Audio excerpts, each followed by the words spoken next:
konsep seks dan gender serta implementasinya di Indonesia.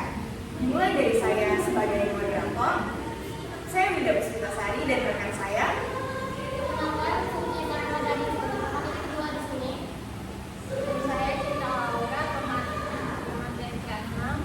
Saya Rita Puspitasari sebagai pemateri pertama. Saya Rita Luyunasri sebagai pemateri keempat. Saya Siti Daifah Antara-Delovi sebagai pemateri kedua. Nah, langsung saja tanpa berlama-lama kita akan mulai pembahasan dari pemateri pertama. Untuk pemateri pertama, saya persilakan. Pemateri pertama akan menjelaskan tentang konsep dasar seks dan gender. Yang pertama, definisi seks atau jenis kelamin biologis. Seks merujuk pada aspek properti atau perbedaan biologis yang membedakan antara laki-laki dan perempuan.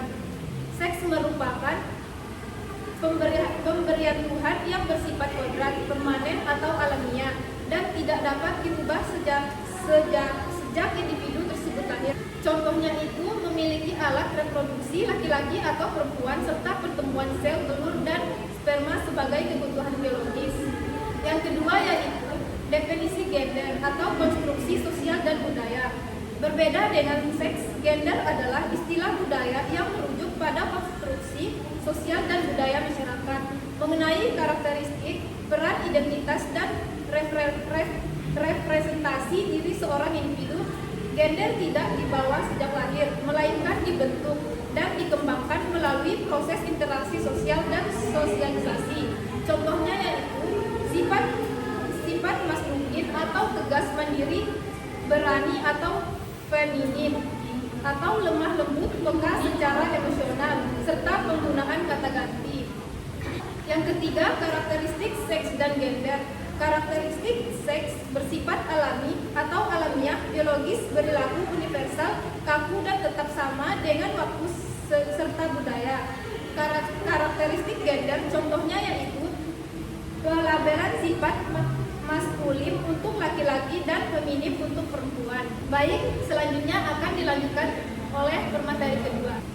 Baik, jadi saya sebagai pemateri kedua akan menjelaskan materi yang terbagi menjadi 3 poin. Yang pertama, perbedaan biologis laki-laki dan perempuan, dan materi kedua tentang perbedaan kebutuhan biologis antara laki-laki dan perempuan, dan yang terakhir, perbedaan gender dalam masyarakat. Yang pertama, perbedaan biologis antara laki-laki dan perempuan dipengaruhi oleh faktor genetik, hormon, serta lingkungan sosial yang dialami sepanjang hidup. Hasil penelitian menunjukkan adanya perbedaan pada tekanan darah, kadar kolesterol, gula darah, dan hormon.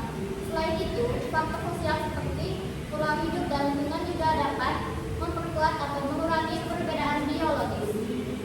Perbedaan antara laki-laki dan perempuan dapat diamati hingga tingkat sel tubuh. Kromosom XX pada perempuan dan kromosom XY pada laki-laki, serta perbedaan hormon seks seperti estrogen dan testosteron menyebabkan adanya perbedaan struktur dan fungsi sel jantung. Akibatnya, risiko gejala dan respon terhadap penyakit yang menggunakan berbeda pada laki-laki dan perempuan. Selanjutnya, perbedaan gender dalam masyarakat. Dalam masyarakat, perbedaan gender sering terlihat pada pembagian peran sosial, seperti yang dapat bahwa laki-laki lebih dekat menjadi kepala rumah tangga, pemimpin, dan menjadi nafkah, sedangkan perempuan lebih cocok mengurus rumah tangga dan mengurus anak. Pandangan tersebut dapat menimbulkan stereotip gender yang membatasi kesempatan seseorang dalam pendidikan, pekerjaan, maupun kepemimpinan. Oleh karena itu, kesetaraan gender diperlukan agar setiap individu memiliki kesempatan yang sama tanpa dibatasi oleh peran gender yang membentuk masyarakat. Dan yang terakhir, perbedaan kebutuhan biologis antara laki-laki dan perempuan. Dalam kehidupan sosial, perbedaan antara seks dan gender seringkali menimbulkan stereotip. Misalnya laki-laki dianggap harus kuat dan menjadi pemimpin, sedangkan perempuan dianggap cocok menjadi ibu rumah tangga. Sekian dari saya akan kembalikan kepada pemateri ketiga. Baik, selanjutnya saya sebagai pemateri ketiga akan menjelaskan tentang dinamika gender terhadap pembentukan peran gender. Dinamika gender terhadap pembentukan peran gender terbagi menjadi beberapa poin. Yang pertama, pengaruh budaya terhadap pembentukan peran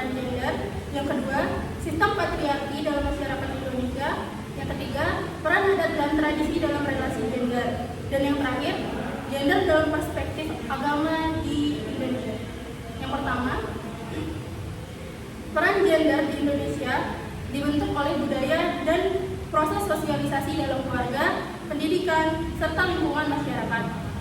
Laki-laki umumnya dianggap memiliki sifat kuat, mandiri, dan berperan di ranah publik.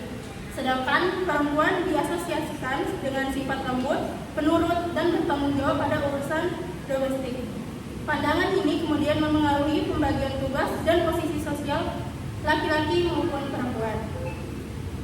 Yang kedua, patriarki adalah sistem sosial yang menempatkan laki-laki sebagai pihak yang dominan dalam keluarga dan masyarakat.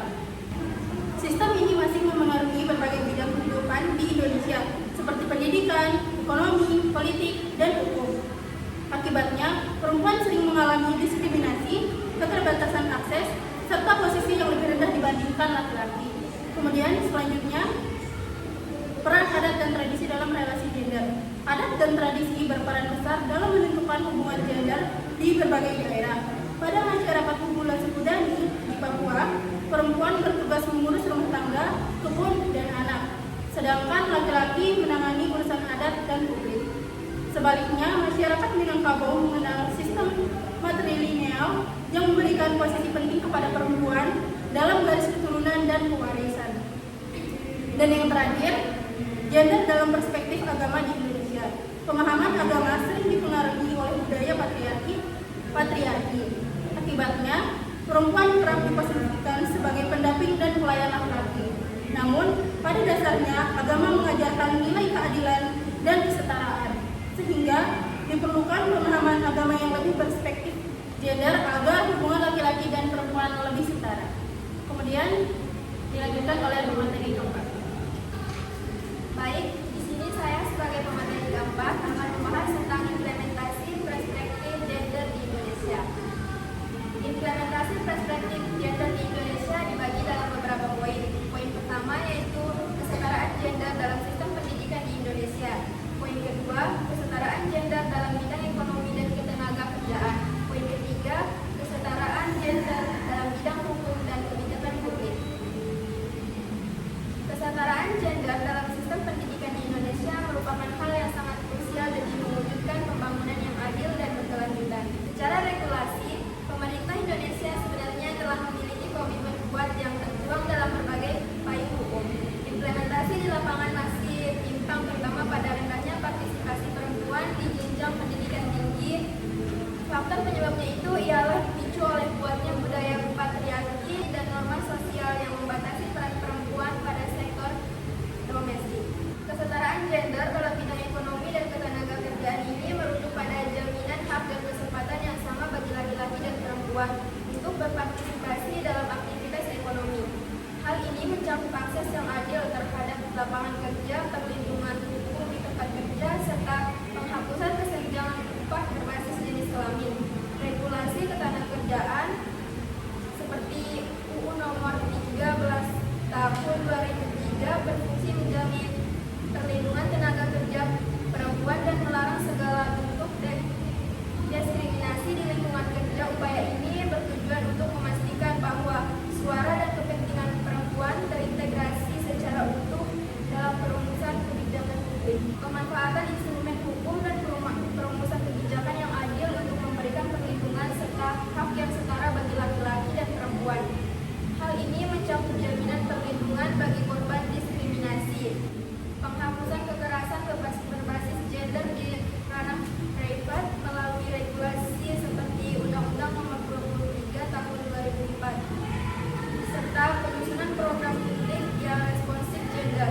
Tantangan utamanya terletak pada efektivitas implementasi penegakan hukum di lapangan yang masih sering terbentuk oleh kuatnya norma budaya patriarki masyarakat. Baik, selanjutnya akan dijelaskan oleh pemateri selanjutnya. Baik, saya sebagai pemateri kelima akan menjelaskan mengenai permasalahan dan ketimpangan gender di Indonesia. Saya memiliki 6 poin yang paling sering terjadi di Indonesia. Yang pertama, tentunya yang paling sering terjadi di Indonesia yaitu tentang diskriminasi gender. Nah, diskriminasi gender ini merupakan perlakuan yang tidak adil terhadap seseorang berdasarkan gender atau kelaminnya. Diskriminasi ini dapat membatasi dibatasi tentunya hak, kemudian kesempatan, peran.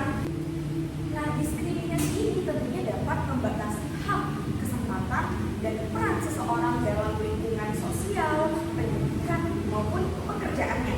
Sebagai contoh, misalnya, perempuan sering dianggap kurang mampu menjadi pemimpin dibandingkan dengan laki-laki. Sedangkan laki-laki yang memiliki profesi seperti menjadi perawat maupun guru PAUD sering mendapat stigma karena pekerjaannya yang sering identik dengan perempuan. Kemudian yang kedua ada ketidaksetaraan akses pendidikan dan pekerjaan. Nah, ketidaksetaraan ini terjadi ketika laki-laki dan perempuan tidak memiliki kesempatan yang sama dalam memperoleh akses dalam pendidikan maupun pekerjaannya yang layak. Kondisi ini tentunya dapat menghambat pengembangan potensi individual seseorang. Sebagai contoh, anak perempuan terpaksa berhenti sekolah dikarenakan harus mengurus pekerjaan rumah tangga lah, maupun harus mengerti kondisi ekonomi keluarganya.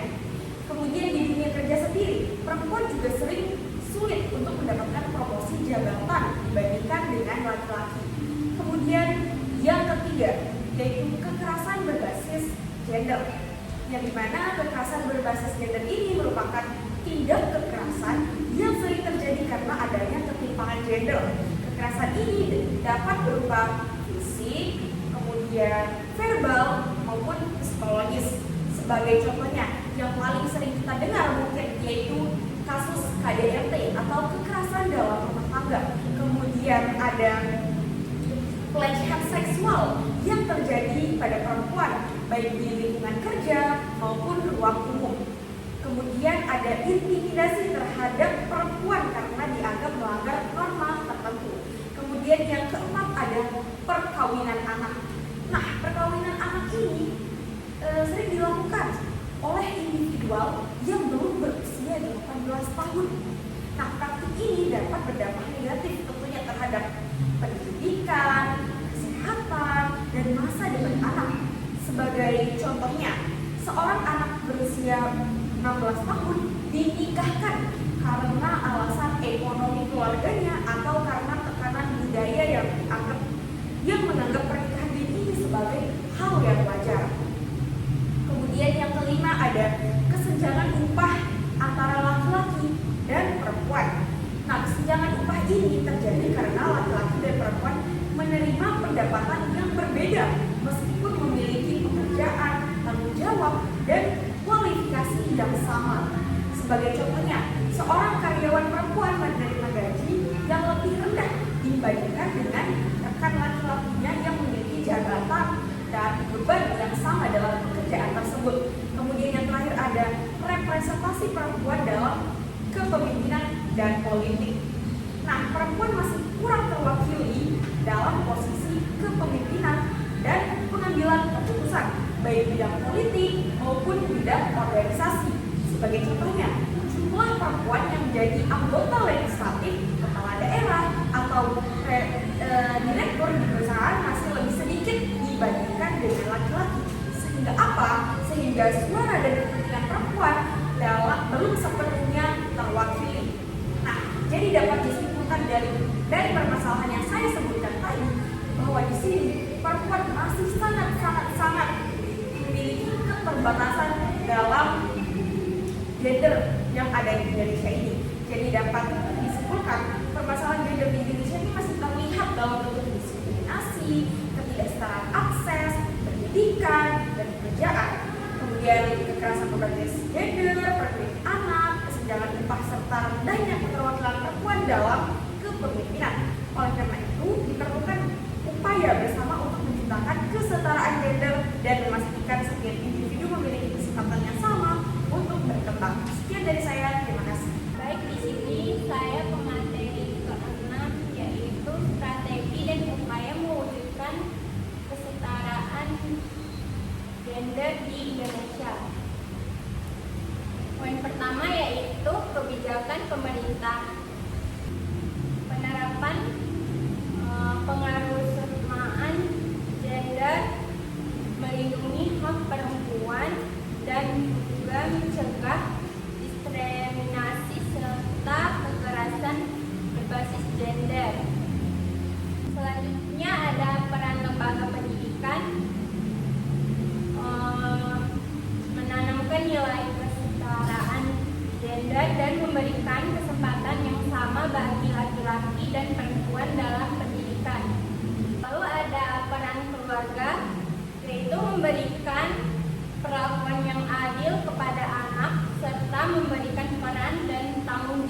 tanpa membedakan gender.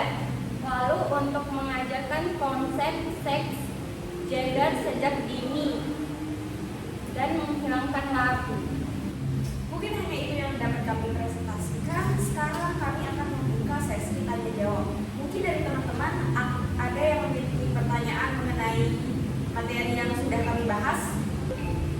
Oke, untuk Tasya. Saya ingin bertanya, perkenalkan nama saya Tasya Kurniawan dari kelas 2M. Pertanyaan saya yaitu, jelaskan peran keluarga, sekolah, dan media dalam membentuk pemahaman masyarakat tentang gender di Indonesia.